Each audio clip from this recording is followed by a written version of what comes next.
Hello everyone, welcome back to my channel. কেমন আছো সবাই? আশা করছি সবাই খুব ভালো আছো। তো আজকে আমি একটা রেসিপি বানাচ্ছি, লেমন চিকেন। তো সেই রেসিপিটা তোমাদের সাথে শেয়ার করবো ভাবলাম আজকে। তো অনেকদিন পর একটা ভিডিও শেয়ার করছি তোমাদের সাথে। সেই ভিডিওটি তোমরা সবাই দেখো। তো চলো স্টার্ট করা যাক। ধনে আছে, গোলমরিচ আছে, আর এলাচ আছে, আর লবঙ্গ আছে, আর এর মধ্যে দিয়ে দেবো এই যে দুটো শুকনো লঙ্কা। তো এগুলো এবার আমি সব একসাথে ভালো করে একটু ভেজে নেব।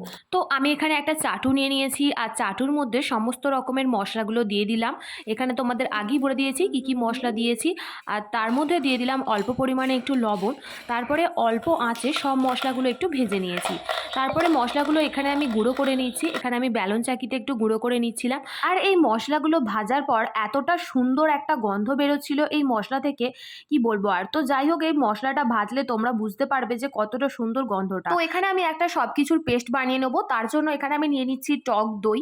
তো এখানে 100 গ্রামের মতো আমি টক দই নিয়েছি, আর তার মধ্যে দিয়ে দিচ্ছি খানিকটা আদা বাটা আর খানিকটা রসুন বাটা, আর দিয়ে দিলাম অল্প পরিমাণে ধনে পাতা বাটা, আর দিয়ে দিলাম দুটো কাঁচা লঙ্কা। তারপরে সবকিছু একসাথে ভালো করে পেস্টটা তৈরি করে নেব। এখানে মোটামুটি পেস্টটা তৈরি করা হয়ে গেছে। এরপর এর মধ্যে অ্যাড করে দেব অল্প পরিমাণে তেলটা এখানে দিতেই হবে। আর তেলটা দেওয়া হয়ে গেলে তারপরে আবার একবার ভালো করে সবকিছু মিক্সড করে নেব।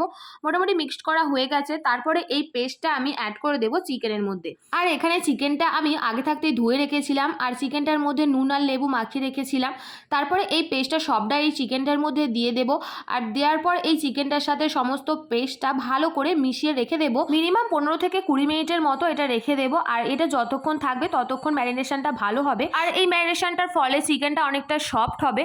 তো তারপরে চলে এসেছি গ্যাসের কাছে। এখানে এসে কড়াটা বসিয়ে দিলাম, আর তারপরে কড়ার মধ্যে দিয়ে দিলাম তেলটা দিয়ে তেলটা একটু গরম হয়ে গেছে। এর মধ্যে দিয়ে দেবো দুটো তেজপাতা, আর দিয়ে দেবো দুটো দারচিনি। তারপরে একটু হালকা করে এগুলো ফ্রাই হয়ে গেলে আগে থাকতে ম্যারিনেশন করে রাখা যে চিকেনটা রেখেছিলাম সেটা এবার দিয়ে দেবো এর মধ্যে। তারপরে এটা দিয়ে খানিকক্ষণ এটা একটু কষাতে হবে। তো এটা কষাতে কষাতে অনেকটাই জল বেরিয়ে আসবে এর মধ্য থেকে। এই চিকেনটা কিন্তু রুটি, নান কিংবা ফ্রাইড রাইসের সাথে খুবই ভালো যায়। তো কষানোটা মোটামুটি কমপ্লিট হয়ে গেছে। তারপরে এর মধ্যে আমি অ্যাড করে দেবো 3 থেকে 4টের মতো কাঁচা লঙ্কা। তবে ঝালটা যে যেরকম খায় সেরকম অনুযায়ী কাঁচা লঙ্কা দিতে পারে। তবে এখানে আমি কোনো গুঁড়ো লঙ্কা অ্যাড করিনি। তারপর চিকেনটাকে এখানে চাপা দিয়ে 10 মিনিটের মতো কুক হতে দিলাম। ততক্ষণে আমি একটা বাটির মধ্যে 2 চামচ কর্নফ্লাওয়ার নিয়ে নিয়েছি, আর কর্নফ্লাওয়ারটা এখানে ভালো করে গুলে নিয়েছি। আর মশলাটা তোমাদের আগেই দেখিয়েছিলাম যে মশলাটা গুঁড়ো করে এখানে রেডি করে রেখেছিলাম। তো তারপরে চিকেনটা খুলে দেখলাম চিকেনটা মোটামুটি হয়েই এসেছে। তো এই সময় চিকেনটার মধ্যে কিছু জিনিস অ্যাড করতে হবে। তো সেইগুলো হচ্ছে অল্প পরিমাণে লবণ অ্যাড করতে হবে, আর কিছুটা পরিমাণে হলুদ অ্যাড করতে হবে। তো লবণটা তো যে যেমন স্বাদ অনুযায়ী সে তেমন দিতে পারে। তো সব কিছু একসাথে মিক্সড করার পর আবার 5 মিনিটের মতো চাপা দিয়ে আমি একটু কুক হতে দেবো। আর তারপর একটু খুলে আমি দেখছিলাম যে স্বাদটা মোটামুটি ঠিক আছে কিনা। তো আমি এখানে একটু টেস্ট করে দেখছিলাম হাতে, তবে প্রচণ্ড তাতা লাগছিল। আমি যখনই টেস্ট করতে যাই হাতে তো ভীষণই তাতা লাগে। আর অঙ্কুকে দিয়েও একটু টেস্ট করাচ্ছিলাম। তো আমি হচ্ছে এই রান্নাটা শিখেছি ইউটিউবের একটা ভিডিও দেখে। তো সেখান থেকে রেসিপিটা আজকে দেখেছিলাম, সেজন্যই ভাবলাম রোজ যেহেতু একঘেয়ে চিকেন রান্না করে থাকি আমি, আর বেশি বোরিং লাগার জন্য একঘেয়ে চিকেন খেয়ে, তো আজকে একটু ডিফারেন্ট টাইপের চিকেন খেতে একটু ইচ্ছা গেল। তো সেই জন্য এই চিকেনটা করা। তো দেখা যায় চিকেনটা কেমন হয়, আর যদি ভালো লাগে অবশ্যই তোমাদের সাথে চিকেনটা রেসিপিটা তোমাদের সাথে তো শেয়ার করবোই, আর তোমরাও অবশ্যই বাড়িতে এই চিকেনের রেসিপিটা ট্রাই করো।